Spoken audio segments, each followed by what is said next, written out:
So I wanted to go ahead and put together a few clips of yesterday's ride where I used the DJI NEO, and I used quite a few of its preset features like circle. Like watch what happens here. It flies right through that bush, and because it has those protective covers, nothing happens.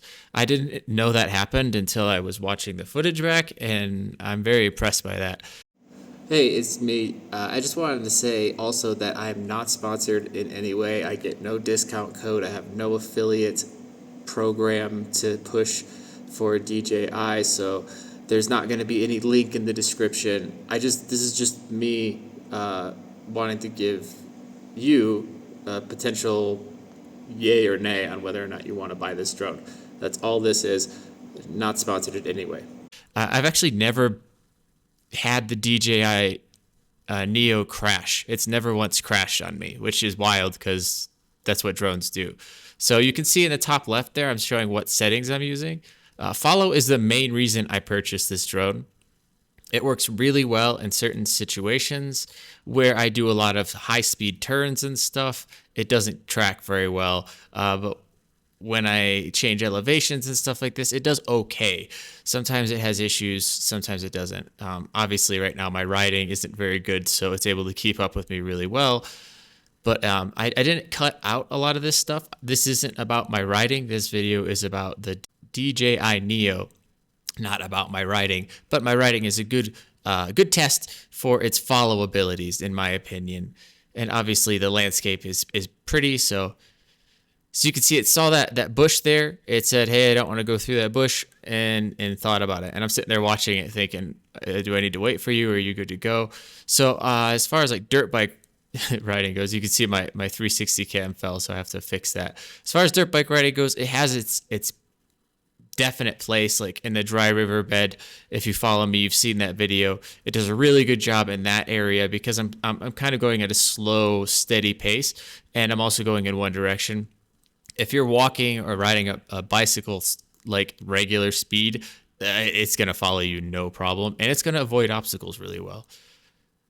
But you can see there that quick change in direction and quick change in elevation left it a little bit confused. It's still tracking me, it just doesn't know how to get to me, and that's completely understandable. It's not being piloted, it's an AI, and like someone in the comments in the past said, it'll only get better in time because it's software based. So I thought that was really cool. So here's another shot where it does figure it out. It says, oh, okay, I need to go up and then I need to move forward. So it's kind of, I wouldn't put this behind me on a long trip. I always know it's back there, and I always check to see where it is. So as far as like racing goes, no, I can't use the drone. But for getting videos like this and stuff, it's great. If you're a vlogger and you're doing some walking through maybe a beautiful corridor or something, it does really well. I can actually walk through my house and the drone will follow me through doorways, downstairs, and stuff like that. At a human speed and human movement, the drone has absolutely no problem keeping up and tracking really well. But you put someone on a dirt bike, it's a little bit different. So there, I think it got confused by the elevation change. The people who programmed it probably thought, well, maybe someone will climb some stairs or a ladder and it'll be this speed and we can keep up with it. But yeah. So here's another drone shot, which is a preset that just has the drone fly up and away to a certain distance. I do have a gripe with it though, that it cuts the video in half. So here we go. And then the video cuts right there. This is called rocket, where it just goes up. And the last one was windy and wobbly. This is another example of another day where I used rocket and it wasn't windy. To point out that in the app, you can adjust how high rocket goes and whether it rotates or not. On this day that I did this rocket, I actually had a really good long follow session. And I'll go ahead and include it because I feel like people don't quite understand just how impressive this follow feature is. This is the number one reason I bought this drone. Now, a lot of people see drone video and they're like, wow, that's really cool, but they don't understand that you need a pilot. And to be fair, you need a relatively good pilot to keep up with a dirt bike. This isn't high speed dirt biking, and if it were, there is no way that this drone would keep up. I live at high elevation, so the drone is severely underpowered, but so is my motorcycle. Everything up here is underpowered. But anyways, the point is that it can keep up with me when I'm doing my technical stuff, especially in this dry river. It's also, I would like to point out that it is impressive that this drone can avoid the obstacles in the river without too many issues. But there are obstacles.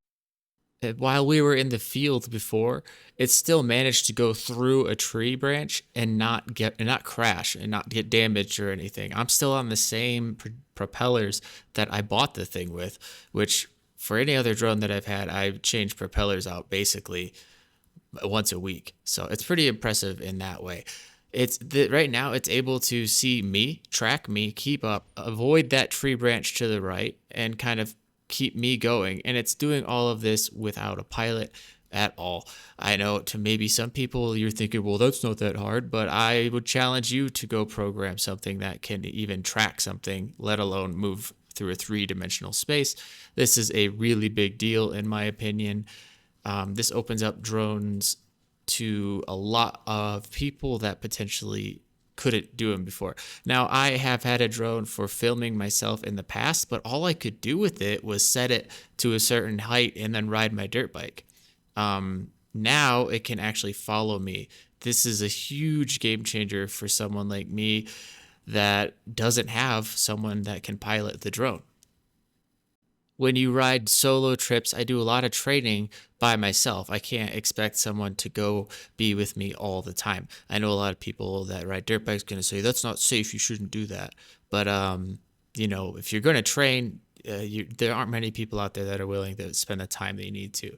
I actually said on camera before, hey, I need to make sure that it watches out for this branch. So I'm going to include this because it saw this branch and stopped. The time before, it just kind of plowed through it. I think that it was a little overloaded with the speed that it was going, and it was fine. It didn't crash. Again, no damage to the propellers, nothing. So I noticed, parked the bike, walked over, and I do attribute some of the success on this day to this really bright outfit, and I intentionally wore this really bright outfit thinking, oh, it might track this yellow better. And I do believe that to be true because shadows are black, black outfits are black. It's harder to tell the difference.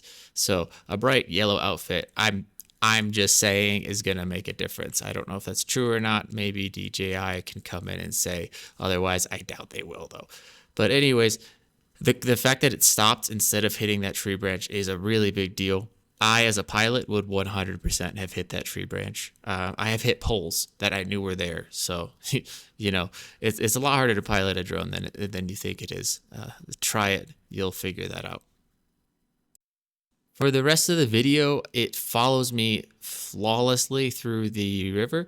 And the fact that it's shooting in 4K means that when I'm editing, I can come through and zoom in. So if I do get a little bit far away from the drone, I can actually just zoom in the editing software and it won't get pixelated unless, of course, I'm exporting in 4K. Then it would get pixelated. But I usually export in either 1080 or 1440, depending whether I'm trying to upload to like YouTube for wide format or to like TikTok or Instagram for shorts and vertical. Those are fine. You can zoom really far in on 4K. So if you're wondering, do I need a 4K drone?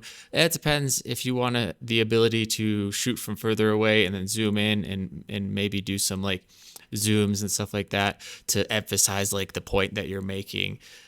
Yeah, that having the higher resolution helps. So that's what I use it for. Anyways, I just wanted to give you a good rundown of what I use the DJI NEO for. This follow me feature is incredible. See right there, it had a hitch, but it's like, oh, he's way up there. I got to get going. And it catches up. I really like this drone, and I think for someone like me or anyone who's doing any sort of travel vlogging, it's going to be incredible. So let me know what you think. Look forward to hearing from you.